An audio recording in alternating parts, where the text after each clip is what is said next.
take things in a little bit different direction this week as I have Houston resident Phil Klosowsky, who talks about he and his wife Alicia's visit to Kerrville for the 50th anniversary of the Kerrville Folk Festival.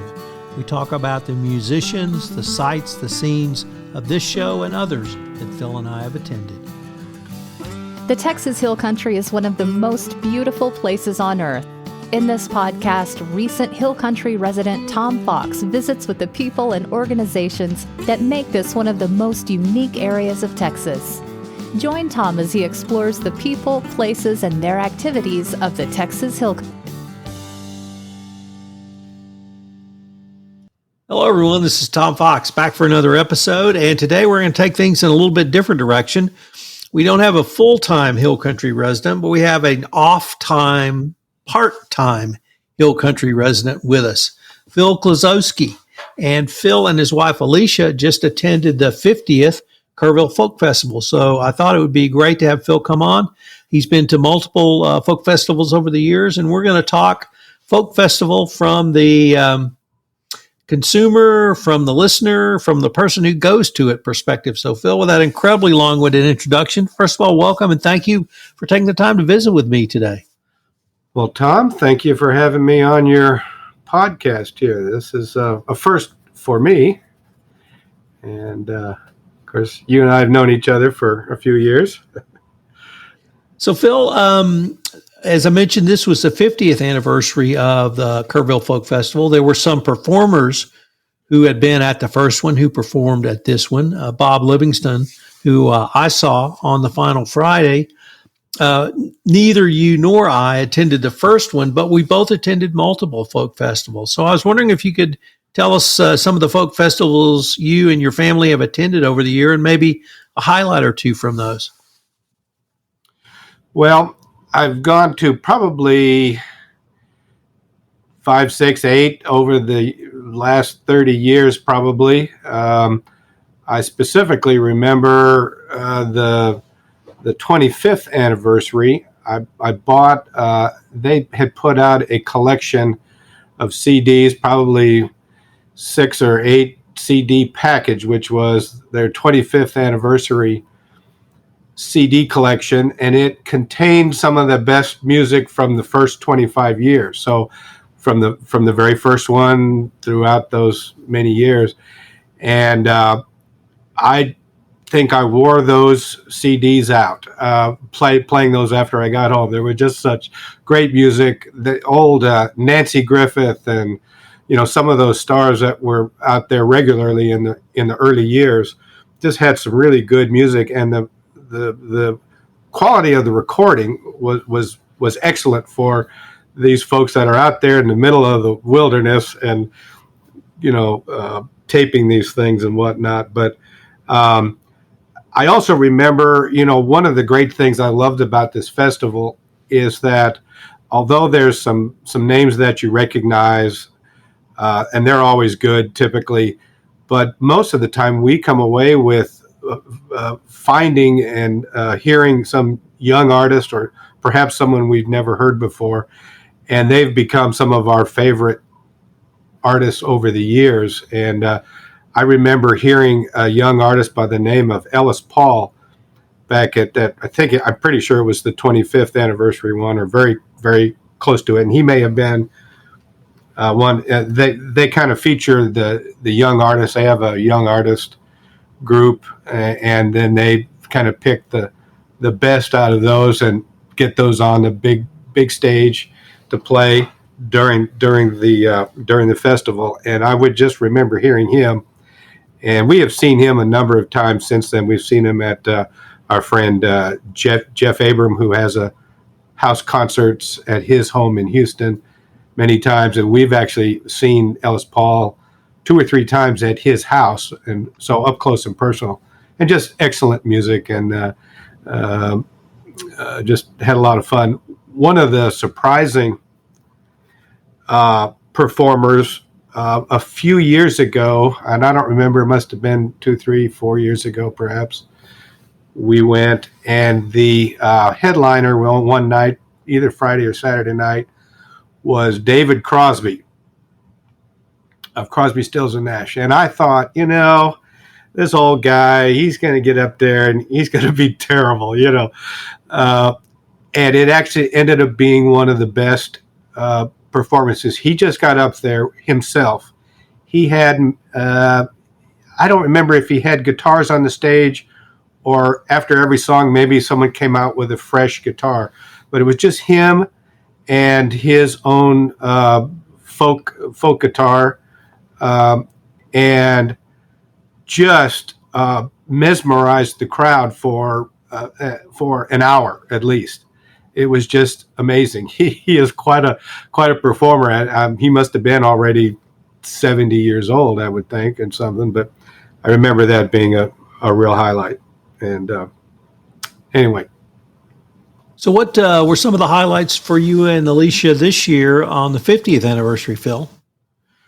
Well, it was good to get back. We, in the past, have sometimes come out, especially when we had the kids with us when they were younger, kind of spending the whole day out there. We get out early. They have different things going on throughout the festival. They have another theater not too far from there in the camping grounds called the Threadgill Theater, and they'll often have different artists play in there, and they have, like on Saturdays and Sundays, kind of a kids performance. And so we didn't do any of that this year. This year we were kind of in town, limited basis, and we were fortunate to be able to get out there for 2 evening concerts, Friday night and Saturday, the middle week. So we didn't get out there till about 6 o'clock or so, in time to get in, find a good seat.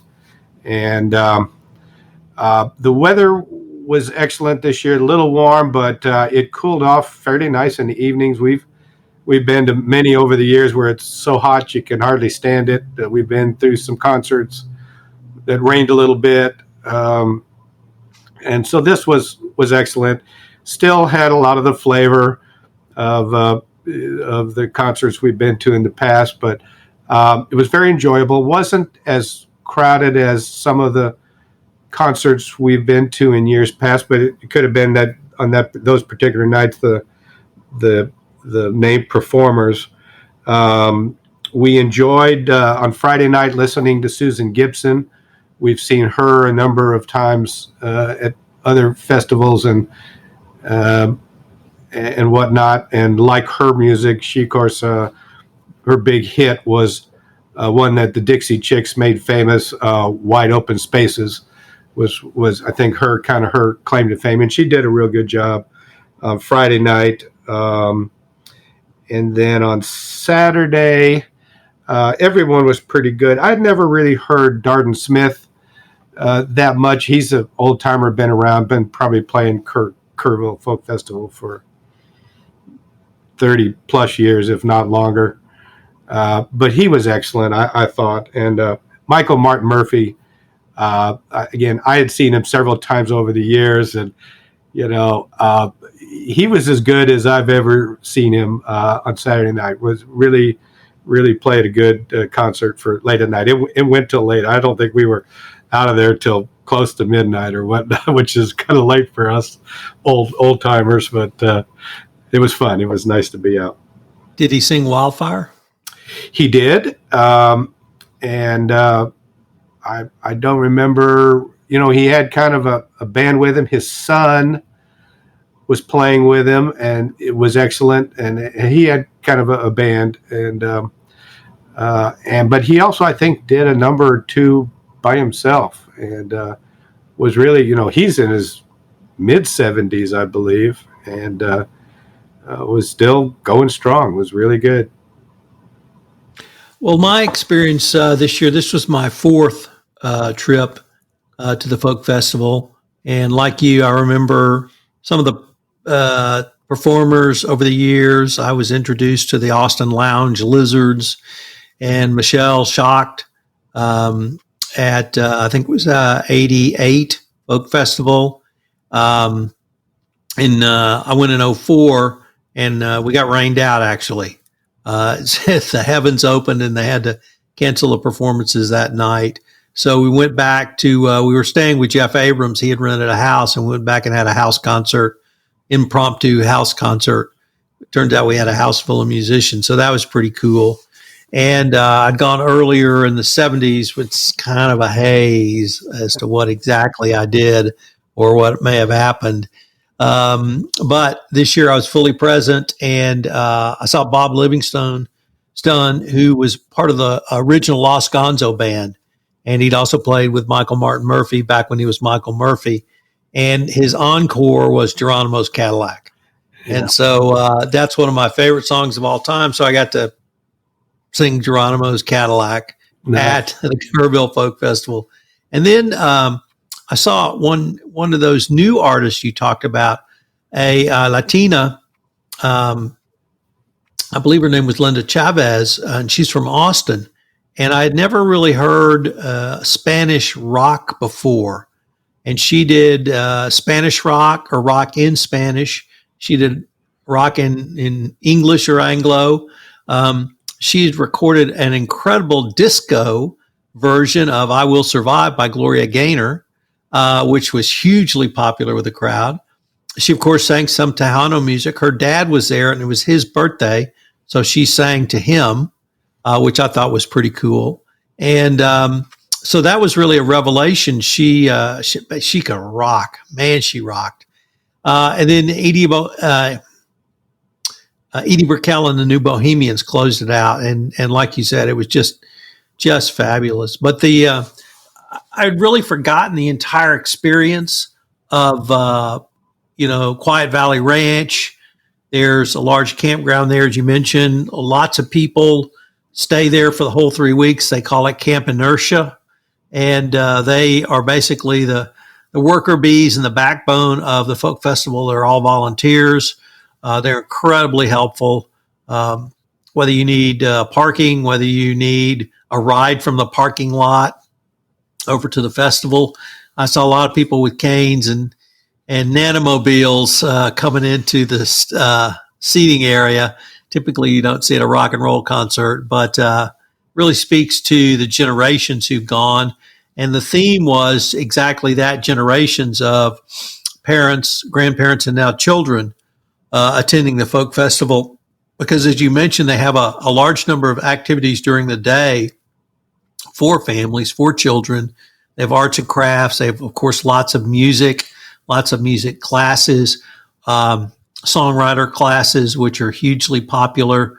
I have never really, I shouldn't say that.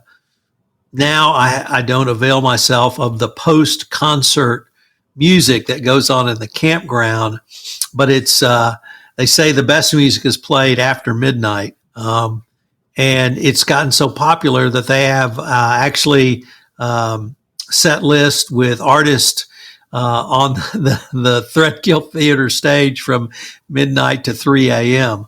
So that's really popular as well. It's a huge outpouring of love. When you drive in to park, you are greeted with a welcome home. Literally, you are home, welcome home. And right before they take your money. Right. So that's still pretty cool. They had some interesting arts and crafts. We found some great woodworking and other crafts that we purchased. The food is campground food, but anytime I can get a Frito pie, I'm in good shape. So I got a great Frito pie, and it was just a lot of fun. It really reminded me, Phil, a lot. I know you went to, I believe it was Austin College in Sherman. I did. I know you spent a fair amount of time in Austin in your college career, and it really reminded me of music in Austin in the 70s. They still have that same vibe and probably the same people. You and I were there. So a lot of that vibe and scene going on. But as you said, they bring in the new artists. They bring in the young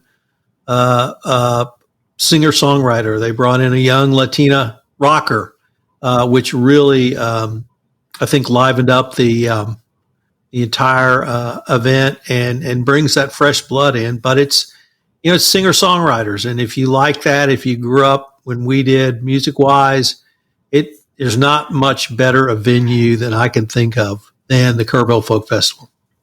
I agree with you, and that's why we keep going, because it's the singer-songwriters that we really enjoy, and that's who we tend to, if we go out to see anybody these days, that's who we like to go see. You mentioned the Austin Lounge Lizards. We had first seen them at Kerrville Folk Festival, and as a result of seeing them and enjoy them, we bought several of their albums. This was, again, 25 years ago probably, and it became some of our favorite music to listen to, and our boys, when they were young, listened to it and loved that music. It was all kind of crazy and zany. They still listen to it. They're actually playing tonight in Houston at McGonagall's Monkey Duck. And Wow. If we didn't have tickets to the Alley Theater tonight, we'd probably go listen to them at the Monkey Duck. So it's a small world. But you'd mentioned that festival where it rained out. I think we had gone to that also, because I remember one about 15 years ago or so that was rained out, or I'm sure there was multiple, but I know there was one years ago that we didn't. One of the evenings we didn't get to go see because it rained too hard to have the concert that night. I remember Patrice Barron was at our cabin, and it was so muddy. She got stuck in the mud going to her car to try to get out, and I had to go pull her out. The mud was so bad, but we haven't had that problem, obviously, this year. But it's, if you like singer-songwriters, like I said, I can't think of a much better venue. The vibe is just unbelievable. And, the music's great. It's been consistently great for 50 years. Hopefully it'll be going on for another 50 years. And if it is, I'm sure it'll be consistently great in the future.